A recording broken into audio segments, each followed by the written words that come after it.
पारू बेटा, मैंने सब्जी बना दी है, बस तू रोटी बना लेना, ये बर्तन हो जाएं तो। ठीक है माँ। अब आप ऐसा करो, दीदी को जगा दो, उन्हें कॉलेज जाने के लिए देर हो जाएगी वरना। क्या ये महारानी अब तक सो रही है?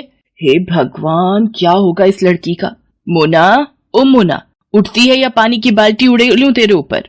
ओफो माँ, उठ तो रही हूँ, क्यों हल्ला मचा रही हो? क्योंकि बिना हल्ला मचाए तेरी नींद टूटती कहाँ है। चल उठ जल्दी से और जाकर रोटियां बना दे। रोटियां? मैं क्यों बनाऊं?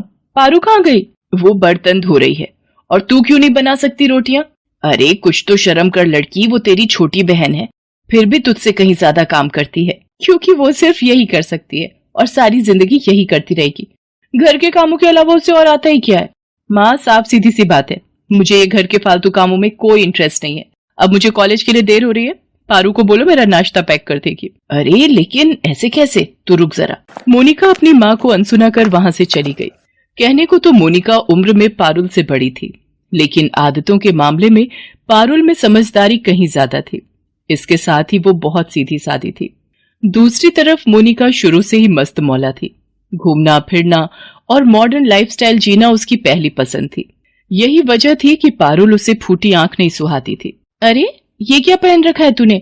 ऐसे कॉलेज जाएगी, वो भी मेरे साथ? क्यों दीदी, इसमें क्या बुराई है? इतना अच्छा सूट तो है, बल्कि आप अपने कपड़े बदल लो तो ज्यादा बेहतर है। माँ ने देख लिया तो बहुत गुस्सा करेंगी। चुप रह तू, तुझे क्या पता आजकल के फैशन का? तू ऐसा कर, अकेली कॉलेज चली जा, मैं अपनी दोस्तों के साथ जाऊंगी। मोनिका के ऐसे बर्ताव से पारुल को बहुत दुख होता था, लेकिन फिर भी वो उससे कुछ नहीं कहती थी। दरअसल दोनों बहनों ने अपने पिता को बचपन में ही खो दिया था, तब से इनकी माँ सरला ही सब कुछ संभाल रही थी। फिर एक दिन, अरे भाई साहब, आप आइए, बैठिए ना। अरे मोना, ताऊजी आए हैं, जल्दी से ठंडा पानी तो लेकर आ। और सुनाइए भाई साहब, इस बार तो बड़े दिनों के बाद आना हुआ आपका। हाँ, थोड़ा व्यस्त हो गया, बस इसीलिए तुम्हारा और बच्चियों का हाल नहीं ले पाया। और सुनाओ, सब ठीक तो है ना? जी भाई साहब, सब बढ़िया है। अपनी पारुल ने इस बार भी कॉलेज में टॉप किया है। अरे वाह, क्या बात है, बहुत ही बढ़िया।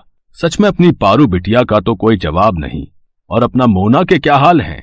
बस उसका क्या कहूँ भाई साहब, आप तो सब जानते ही हो। अरे इतना परेशान मत हो, अपनी मोना भी बहुत प्यारी है। वैसे सरला, मुझे तुमसे कुछ जरूरी बात करनी थी। वो मेरे मुंबई वाले दोस्त है ना, रामनाथ जी। वही ना, जो अपनी सोनी की शादी में मिले थे, जिनका बेटा डॉक्टर है। वो क्या नाम था उसका? अनिकेत। हाँ वही है। दरअसल रामनाथ जी का फोन आया था कल मेरे पास। वो हमसे रिश्तेदारी जोड़ना चाह रहे हैं।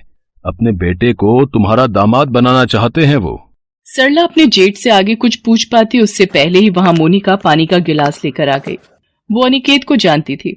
उसने बिना कुछ जाने ही ये मान लिया कि ये रिश्ता उसी के लिए आया था। नमस्ते ताऊ जी, आप उन्हीं की बात कर रहे हैं ना, जिनका बम्बई में भी घर है और एक दिल्ली में भी? हाँ बेटा, असल में रामनाथ जी के बेटे अनिकेत को अपनी पारुल पहली ही नजर में पसंद आ गई थी।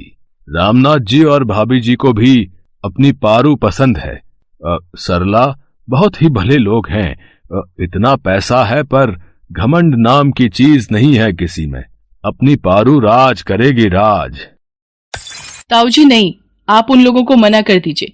पारू मुझसे छोटी है, उसकी शादी पहले कैसे हो सकती है? क्यों नहीं हो सकती? अरे इतना अच्छा रिश्ता है, वो भी सामने से आया है। भाई साहब, हमारी तरफ से हाँ समझिए। रही बात छोटे बड़े की तो कोई बात नहीं, हम कोशिश करेंगे कि पारू की शादी से पहले इसके लिए भी कोई अच्छा रिश्ता ढूंढ ले। मोनिका अपनी माँ की बात काट तो नहीं सकी, लेकिन वो इस बात से बुरी तरह चिढ़ गई थी। मोनिका ने कई अड़चने पैदा करने की कोशिश की, लेकिन फिर भी वो पारुल का रिश्ता तय होने से नहीं रोक पाई। हालांकि पारू की शादी से पहले ही मोनिका का भी रिश्ता तय हो गया। परिवार यहाँ भी अच्छा था, रुपए पैसे की कोई कमी नहीं थी। बस फर्क ये था कि मोनिका का ससुराल पास के ही एक गांव में था। हालांकि सरला ने मोनिका के लिए भी शहर में काफी रिश्ते खोजे, लेकिन कहीं कोई बात नहीं बनी, तो मजबूर होकर मोनिका को गांव के ही रिश्ते को हाँ कहनी पड़ी। दोनों बहनों की शादी खूब धूमधाम से हुई। और फिर मोनिका, जब तुम्हें मैं पसंद नहीं था, मेरा घर पसंद नहीं था, तो तुमने मुझसे शादी क्यों की? गलती हो गई। सच में तुमसे शादी करने से तो अच्छा था कि मैं कुंवारी ही बैठी रहती।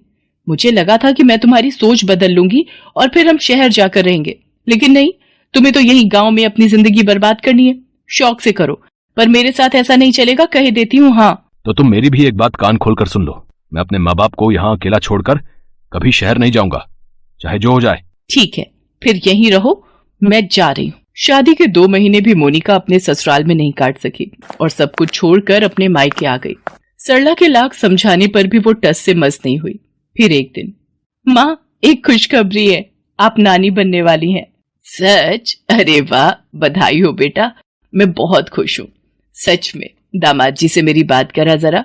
माँ वो मम्मी पापा को दिल्ली छोड़ने गए हैं, वहां कुछ जरूरी काम है तो मम्मी पापा कुछ महीने वहीं रहेंगे। अच्छा, तो तू ऐसी हालत में अकेली रहेगी क्या?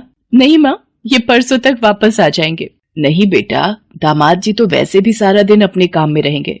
अगर किसी को बुरा ना लगे तो क्या मोना को भेज दूं तेरे पास? यहाँ तो सारा दिन बस फोन में ही लगी रहती है, मेरी एक नहीं सुनती। तेरे पास रहेगी तो कुछ अच्छा सीखेगी और तेरा ख्याल भी रख लेगी। ठीक है माँ, आप दीदी को भेज दो, कोई दिक्कत नहीं है। मोनिका पारुल के पास खुशी खुशी आ गई, क्योंकि असल में उसे तो यही चाहिए था। हालांकि वहां जाकर वो पारुल का ध्यान रखने की बजाय अपनी ही दुनिया में मगन थी।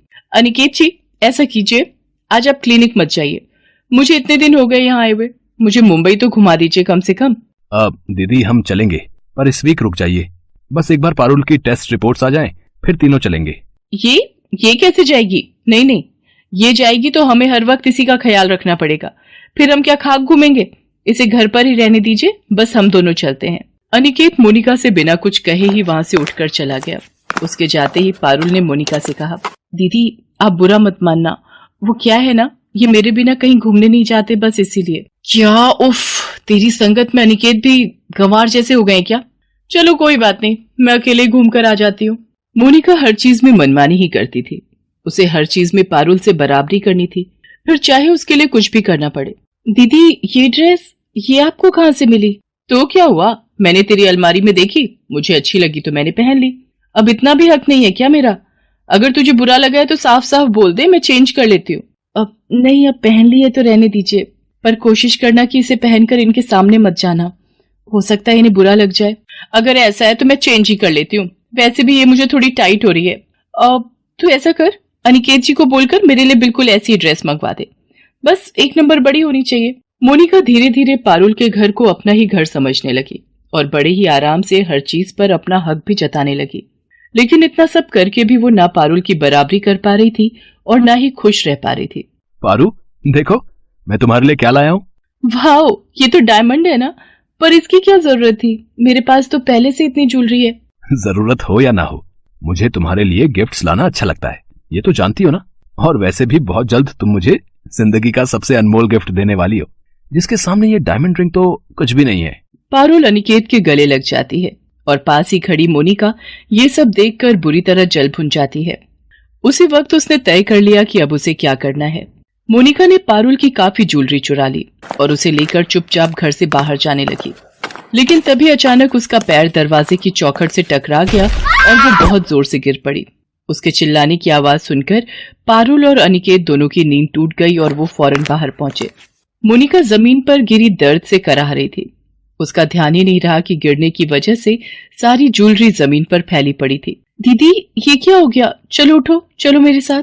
पारुल और अनिकेत दोनों ने ही मोनिका के साथ साथ पास ही पड़ी ज्वेलरी को भी देख लिया था और वो सारा माजरा भी समझ गए थे। लेकिन फिर भी उन्होंने उस वक्त मोनिका से कुछ नहीं कहा और उसे अस्पताल ले जाकर उसका इलाज करवाया। फिर घर आने के बाद, दीदी तुम आराम करो, मैं तुम्हारे लिए कुछ खाने को लेकर आती हूँ। नहीं रुक जा, मुझे तुझसे कुछ कहना है। वो ज्वेलरी में वो कुछ मत कहो दीदी, हम इस बारे में बाद में बात करेंगे। नहीं, मुझे अभी बोलने दे, वरना हो सकता है बाद में मैं इतनी हिम्मत ना जुटा पाऊं। मुझे माफ कर दे मेरी बहन। सच तो ये है कि मैंने हमेशा तुझे खुद से कम समझा, लेकिन जब तेरी शादी मुझसे बेहतर हुई तो मुझसे ये बर्दाश्त नहीं हुआ। पर मैं भी क्या करती, मुझे वो गांव की जिंदगी नहीं चाहिए थी, बल्कि मुझे तो तेरी जैसी शहर की आलीशान जिंदगी चाहिए थी। नहीं दीदी, तुम्हारी यही सोच तो गलत है। गांव हो या शहर, परिवार हर जगह अपना होता है, बस जरूरत है तो उसे सच्चे दिल से अपनाने की। और रही बात रहन सहन की, तो उसे भी हम अपनी मेहनत और वक्त के साथ कभी भी बदल सकते हैं, बस हमारी सोच और नियत साफ होनी चाहिए। मोनिका को पारुल की बात समझ आ गई थी। उस दिन पहली बार उसने पारुल को एक बहन के नाते बड़े ही प्यार से गले लगाया और फिर सब कुछ बदल गया। पारुल के समझाने पर मोनिका वापस अपने ससुराल चली गई और अपने बिखरे रिश्तों को फिर से संजोने लगी।